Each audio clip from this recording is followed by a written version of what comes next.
This month we've been focused, and you can sit down now. This month we've been focused on step 10, which is we continue to take personal inventory, and when we're wrong, promptly admitted it. And this is a tough task, but when you work this step to the very best of your ability, your life will change. And so I couldn't think of a better person to have share about life change in this step than my lovely wife, Marsha. She's going to share tonight a little bit about this, and it's just a glimpse into how it changed her life. Let's welcome Marsha.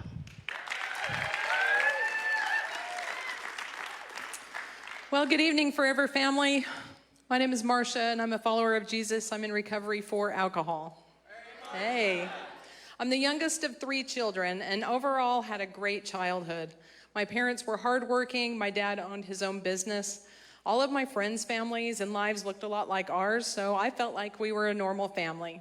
We were stable and solid. As a teenager, I started hanging out with a variety of different friends. We went to the usual places and did normal things like hanging out at the mall on Saturdays or roller skating, bowling, and even going to the movies. So when a group of friends I had recently started getting to know invited me to go to the movie, I naturally said yes. I was obviously surprised to find out after being dropped off at the movie theater that we were being picked up by some boys. I remember feeling that was not a good idea, but went with them anyway, not thinking of another way of how to get out of the situation. It turned out my feelings were right, and I was sexually assaulted by one of those boys. I later found out that my friends could hear that I needed help, but they chose not to intervene. The events of that evening caused me to withdraw from not only those friendships, but any others I had as well.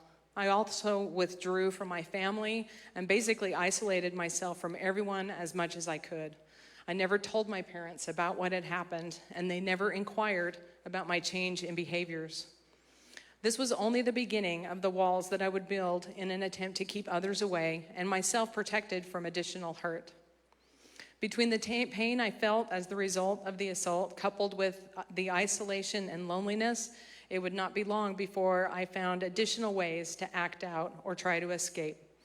I started cutting school and rarely attended any classes. I began smoking cigarettes and then other things. I ran away from home many times and drifted from place to place. All of this was in an attempt to leave the pain of my life. The problem was, everywhere I went, there I was.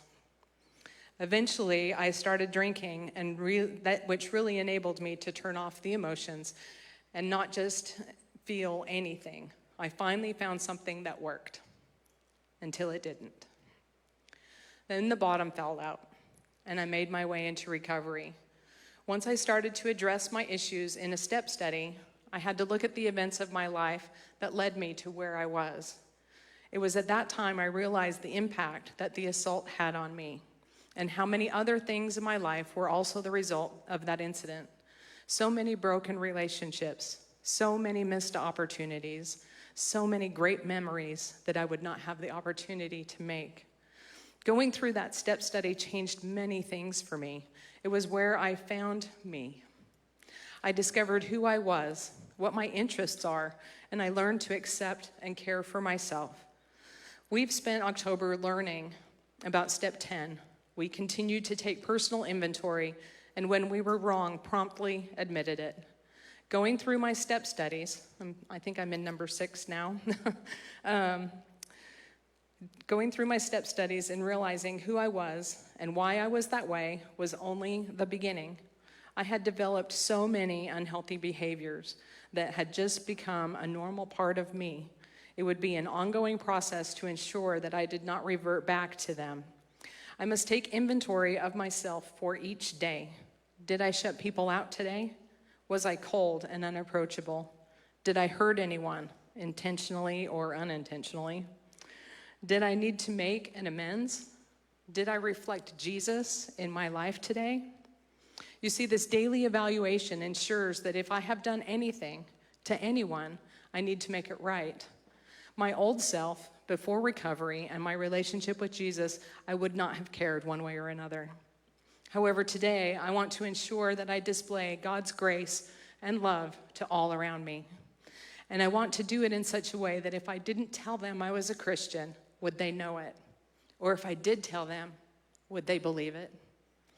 The truth is, I regularly miss that mark. That's where the second part of this step comes in. Promptly admitted it. I need to apologize if I have behaved in my old ways or not looked like Christ. And honestly, that can be hard to do. It can also at times be hard for me to see. I don't always see where I've been wrong. But again, when I know I am, or I'm made aware, I need to be willing willing not just to make it right, but make it right quickly. So if you're new to recovery and have not worked through the previous steps to get to number 10, just relax. Looking at step 10 can be daunting if you haven't done the work of the previous 9, and that's okay, because the steps are in order for a reason. You will get there one step at a time. Just keep coming back. Thanks for letting me share.